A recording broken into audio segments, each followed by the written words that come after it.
Uh, that this slide completely speaks about the key catch behind the project programs, product and operations. So before even I utter a word, just look into your room where you are sitting at this moment, and if you can just have a look upwards, or maybe on the left hand side, right hand side, whatever that you see in your room is basically a product. These products have eventually been into existence when the sponsor would have eventually thought what he can build to give a customer a satisfaction when he would purchase my product. So a product is a result of a project. A project is basically a result of a program. And when the organization have a vision, they break it into a strategy altogether. And when the strategies gets broken down into portfolios, programs, and projects, they have a vision altogether, what product they can make and what benefit they can make.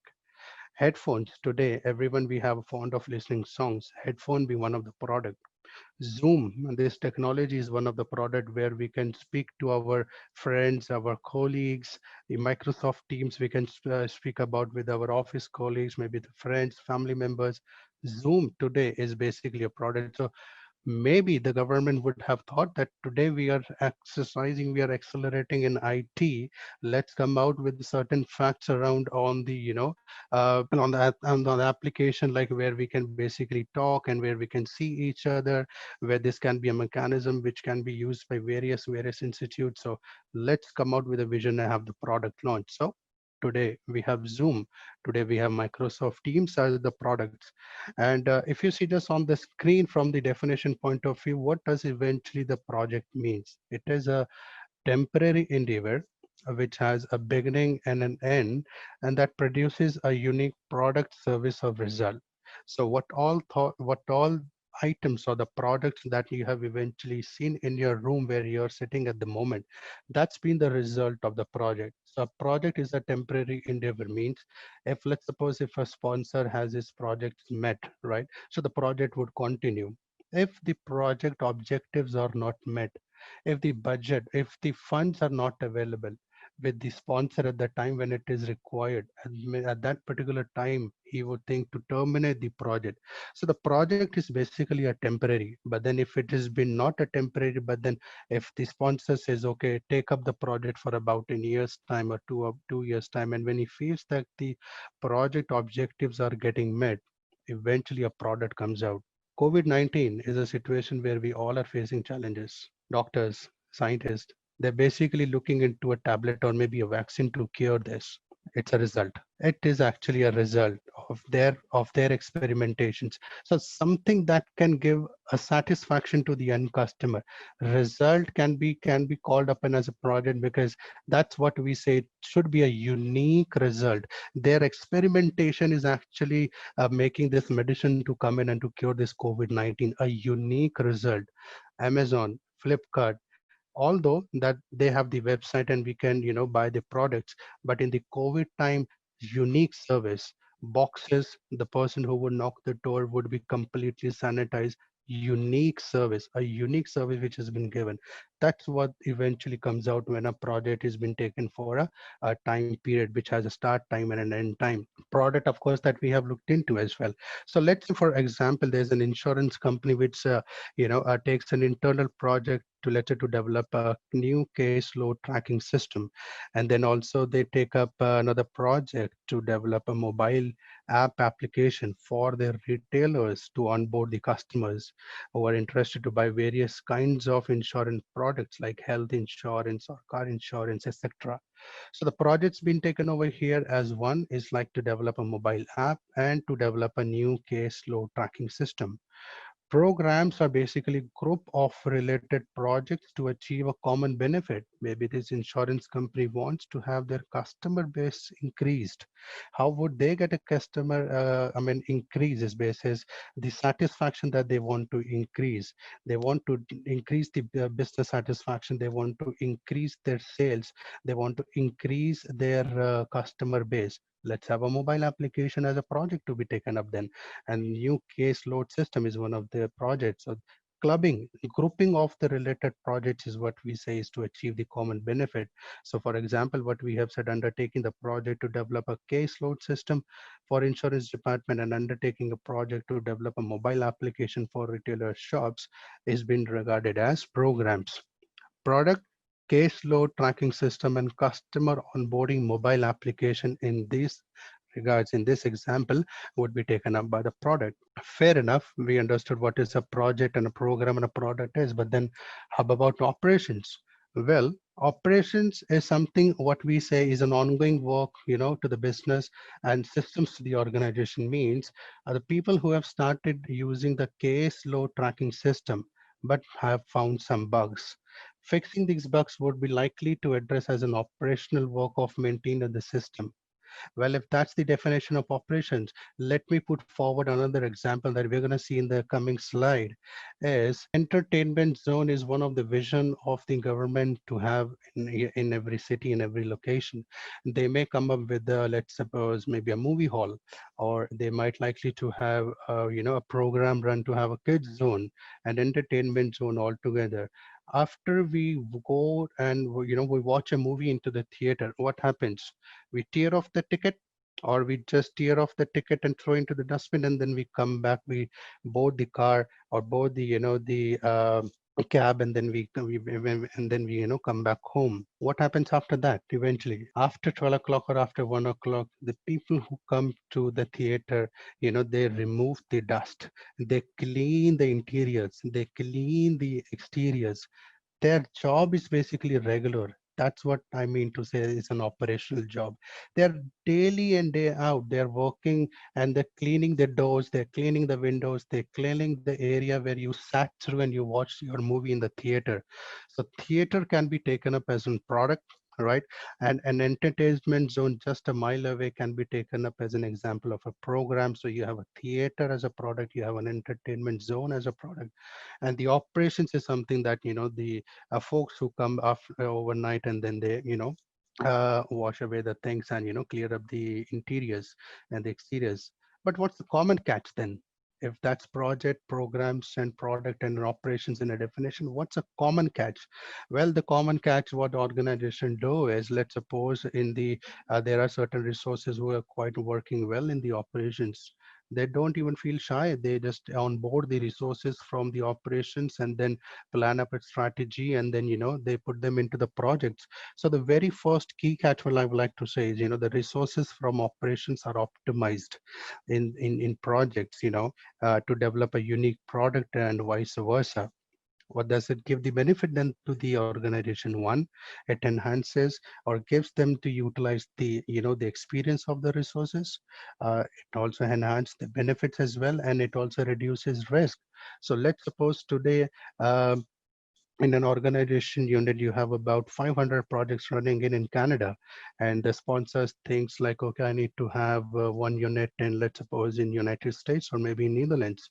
So he precisely definitely look to have to recruit the resources, but then the resources who are already working in Canada unit, he would ask them to to fly off and go to Netherlands and start the operations. That's the quick benefit of utilizing or optimizing of the resources. That's the catch of utilizing the resources and reducing the risk altogether. Now, what could have been the risk in this factor? Maybe in the Netherlands, if you go in the market and then look for their skills, instead of looking for these skills in the market, why can't he just make the help of the resources who are working the Canada unit then, right? That's what the advantage that the the sponsors and the organization, or on strategy level, they make use of the resources. And that's the pictorial view that we see. Eventually we have a strategy altogether at the management level, which takes up to the portfolio programs, and there's a vision been also been divided, and then mission takes over. That's what I was referring to. I mean, if you look into, that's a unique product where you would see eventually, uh, you know, the entertainment zone for the kids, and there's a theater and a hotel. So if you tomorrow go and watch a movie, and then your children would likely to want to go for a swim or something, right? And then they enjoy. So the kids zone is a unique product, which I just told in the previous page definition. And the theater is again respectively would one of the unique product, and then hotels. And if you see at the bottom over here where my laser pointer is moving in, once you go back home, the folks eventually clean up the entire area. And this is what a person who is washing up the interior, so they are doing the operations job. They're not producing any product. They're not producing any result or unique service. This job is doing daily. So this chap may come around 9 o'clock in the morning, and then he would just, or maybe 8 o'clock or 7 o'clock in the morning, for about an hour's time, he would eventually just clean up the lift and this cascade. So what I'm trying to put up in a message over here is they are basically doing their job day in and day out, and the resources are basically can be utilized. Either these set of resources can be used to, to have this entertainment zone with cinema hall to build, or for the hotel build up, or they can be recruited as a resources to have this kid zone. So that's programs, and the product eventually. The power influence grid eventually tells us to get in touch with our stakeholders, because when we speak to our stakeholders and collect their requirements, and when we touch to their desires and we understand their expectations, this is the power of the importance of power and influence grid, wherein let's suppose if you want to give your project status, so definitely you would likely to give the project status to your sponsor, because they are high on power and high on influences. If you get an email from your chief executive officer today, right, and right now if you look into your mobile, and if you get a email stating from your CEO that, hey Mark, tomorrow at around 1 o'clock, your 1 o'clock, I need the revised budget on my desk, and I need to basically review that. Would that particular task would be an important for you, or you wanted to host a risk management meeting with your resources to discuss about the risk response strategies? Again, looking into the power and the influence grid, the power of the resources or the stakeholders, the influence that they have in your projects makes a difference. So you're going to pick up that email looking into that sponsor falls under the bracket of a more power and an influence. And tomorrow you are going to touch base to your office location about at 7 o'clock, where you were working at around 8 o'clock. You would be there at about an hour before, and you would start making your budget to produce to your sponsor. Altogether on the high on power, but less on the influence side, you have the assistant project managers and a tech lead, who are although your reporting managers. So you would tell them that what in a day you have completed your task. So that makes eventually what I need to convey over here is, if you make this on an Excel spreadsheet, you would likely to have your grouping of your stakeholders, and then you can club their power and influence, and then you can communicate to them accordingly. If I'm saying that you have an email, then you would definitely plan your action. You would communicate to sponsor, right? And then you would take that step. So the level of authority would be the power, level of concern about the project outcomes. That's what we call about the interests. Over here, the project sponsor team is looking forward for the budget, right? And they want the budget to be on their table so that they can plan for the next level of deliverables or the activities that they want to give to the project manager. Third party vendors, they would be likely to be keep informed. So just keep a watch on these both of these respective graphs. Managing closely is what it will help you for the board of members, but then who are absolutely on the lower scale over here would be the person who would be having a minimum effort. Like for example, your developer, your tester.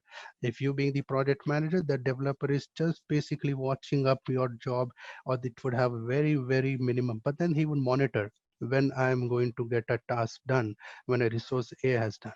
So the power and influence grid eventually helps you to engage your stakeholders, engage with your resources, engage with your team, and have an effective communication. Deliverables. Well, that's an important slide altogether. Again, I would say, what would be the journey of a deliverable from its start to its transition. Now, what is a deliverable means? Let's say, for example, you have been given a project to install 100 CCTV cameras. So the CCTV cameras installation, the preparation of it, the camera fitting and everything would be basically a deliverable. So once you have your project management plan ready, so we have a process called in project management as direct and manage project work, right? And in the direct and manage project work, the resources who are working under you would have certain activities to perform. Let's say, for example, if it is CCTV cameras, maybe the outside body of the cameras, the fitting of the cameras, and tying up the bolts of that camera and then installing it would be different level of activities altogether. That's what your resources do in your direct and managed project work. And that camera is basically a deliverable. So once your resources have eventually made that camera, or maybe a laptop to have that Microsoft programs and a different features into it, that becomes a deliverable. And before even going to your customer to sign off, before even going to your customer for to sign off and say that, hey, I have installed the 100 CCTV cameras from destination A to destination B, you eventually go to your control quality team, because you need to be very sure of how exactly the CCTV cameras are now working before going to the customer. You want your internal quality team to check from top to bottom. They might turn it on and they would see how exact the quality of the cameras are coming in, if they have been installed then as per the requirement that the sponsor has given. Is it approximately at a distance, at a radius where the CCTV cameras have been installed? That's what the quality team would make sure the requirement with the sponsor has given, and the deliverable which has come out, is this matching 100% to 100%. Well, your control quality, when they inspect, when they validate the deliverables, it becomes the validated deliverables. And then in the controlling qualities or control quality process, when your in team is verified, then it goes into the validate scope process. In the project management, we have a validate scope process. This eventually means that now the customer is looking into this CCTV cameras, and in the CCTV cameras, he will now look into the requirement that he has given you on day one. He would have given you a statement of work where he would have mentioned the acceptance criteria. He would have said, okay, well, I shouldn't want the camera to be very big size enough. Small can be enough, but the camera resolution should be very well. And that's what your control quality means. Your quality team in this process has checked the quality of that camera, right?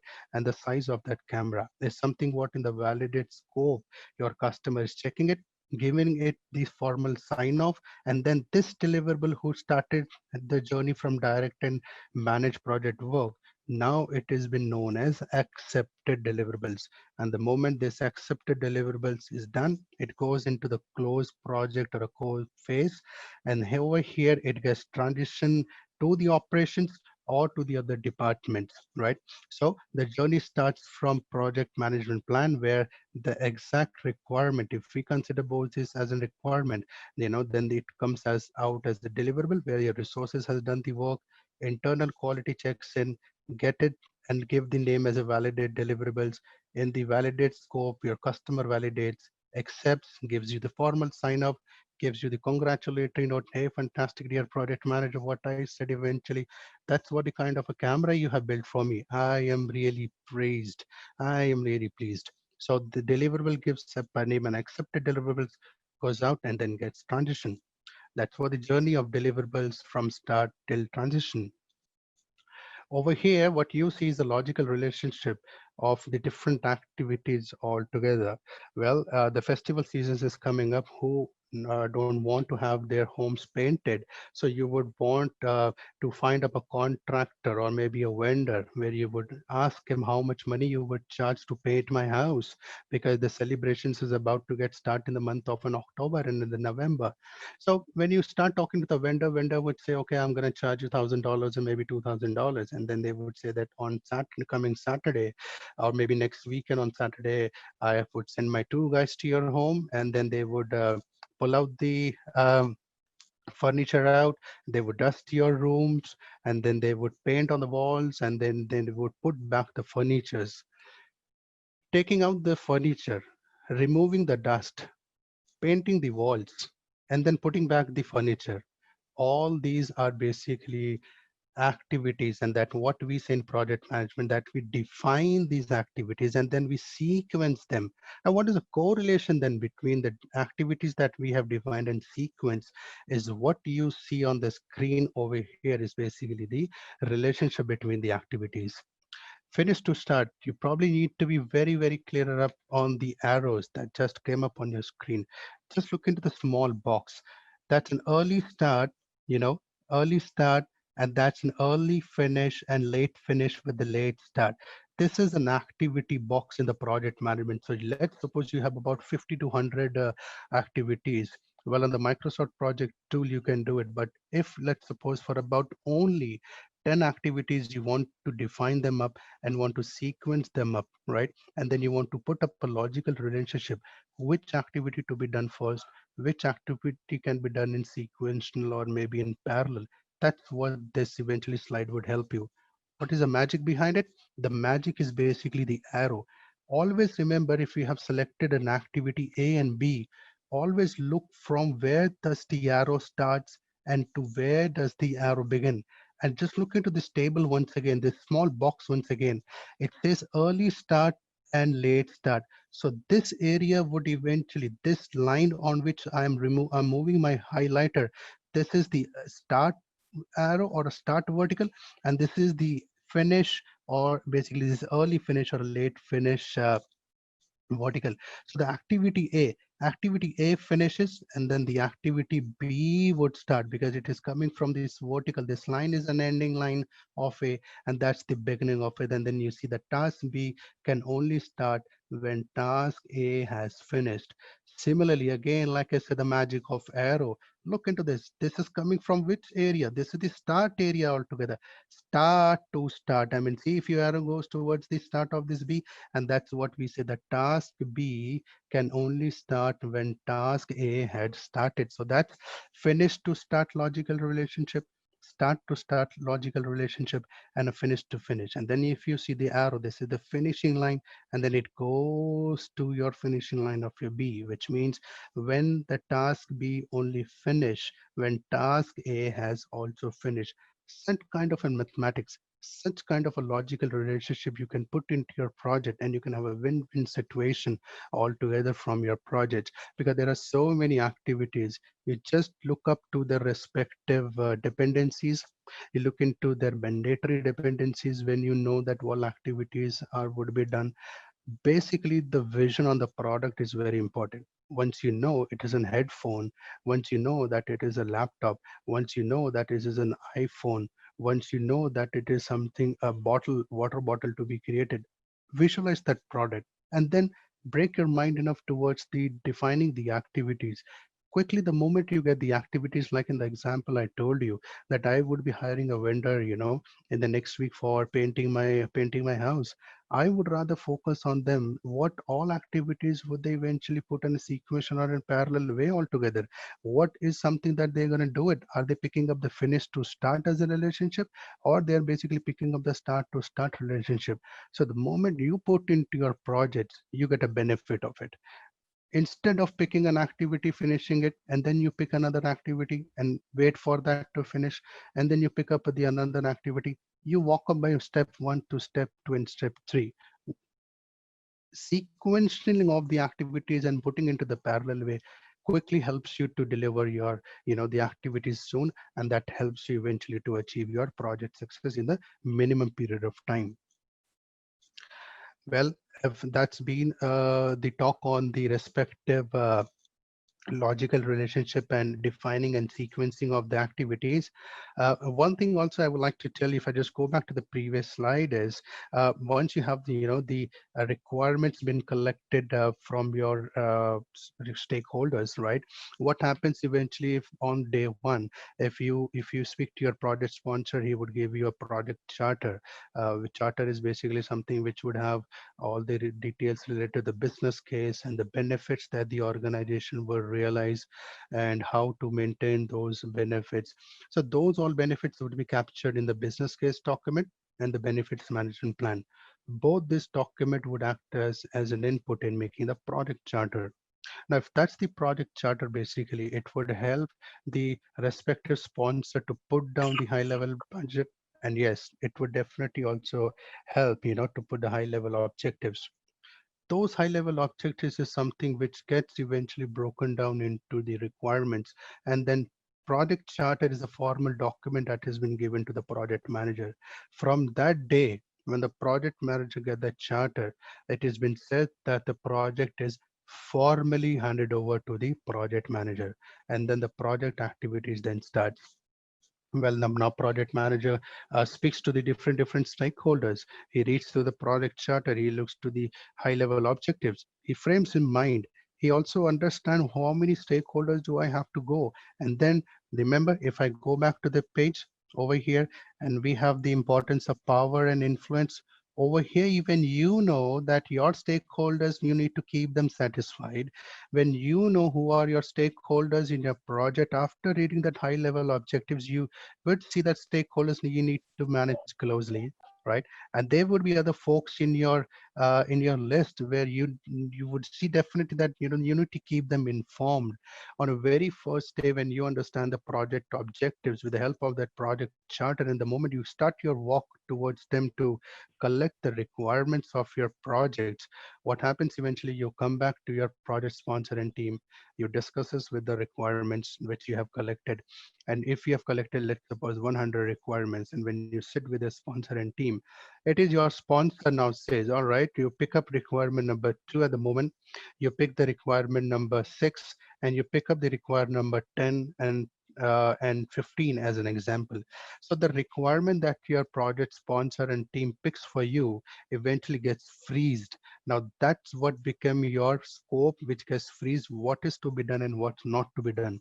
It is the absolute necessary for a project manager to sit with the sponsor to discuss what requirements he has collected, so that the sponsor may be able to dictate him what requirements to be collected, what is to be done, and what is not to be done. And that's what we call as freezing the scope. Well, that's understood. If the scope has been freezed, what next? Project manager then decompose the deliverables. Definitely, if the project manager is saying pick requirement number 2, you pick requirement number 5, and you pick requirement number 10.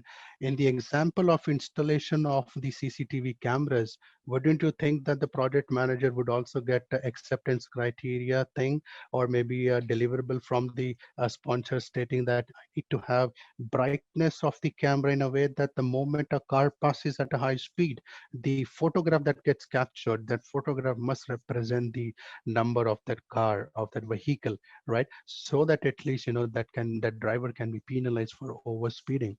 Such kind of an acceptance is what has been given, to the project sponsor by the project sponsor and the team, and the requirement gets decomposed into deliverables. These deliverables are something which results in a work breakdown structure, and then the activities have been defined and they have been sequenced in a way like you see in this table, and the logical relationship has been put in. So try to put up this, kind of a mathematics and mechanism in your project, and then you would see that, not only the 10 activities, perhaps even if you group them up, say 20 activities or 25 activities, you see how wonders would be. You would be very well defined in terms of not only defining the activities, but you would be thinking very clear in leading your projects as well, right? The other slide that I would speak up is basically the human nature and the estimation technique. Well, tomorrow, I mean, if you go tomorrow being a weekend, I don't know who all are working tomorrow, but on Monday, just for the sake of, I mean, just reach up to your friend and just ask him a question that, hey, I'm looking forward, to develop a module or mobile app. What do you think would be the likely estimated duration I would be able to make that mobile app, I'm definitely interested. Or you may put up a statement to your friend, well, you know what, I'm learning coding at this time, which is all machine learning and artificial intelligence getting all flavored in the market. So, well, I've learned the coding. I likely to come on the to build a mobile application and to do some coding and make the how much estimated duration do you think that I would require? It is the nature of the respective friend or that particular time would say that, okay, well, if you can do in about 2 days, well, let me tell you, well, I also know coding and this the flavor of the machine learning and everything. I might be able to do that job in about 20 days, let's say, for example. Right. So that's the estimated duration your friend, because it is in the nature of your friend who heard you at that particular time, but he has given 20 days, which you see over here in green, is something that he has understood your statement, the objective. He has also realized when he was talking to you and hearing you very, very well, that he also need to go in a marriage. He also need to attend his father's birthday.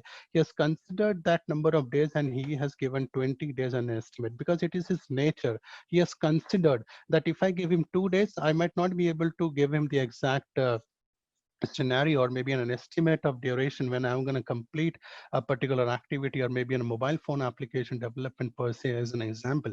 So he realized that, okay, if I'm going to do it, I may do it in about 20 days. So this person is basically the pessimistic person that we call up. So the other person who says I'm going to do a particular activity in 2 days in a project, this person has eventually, again, it is in his nature, what he thought of, that I can do this job in about 2 days. The moment he thinks about he can do the job in 2 days, or particular activity he can deliver in about 2 days, he has not thought of any risk associated to it. What he thought, everything is readily available. The moment I go to the office, the laptop would be available, and I would just log in and start do the coding.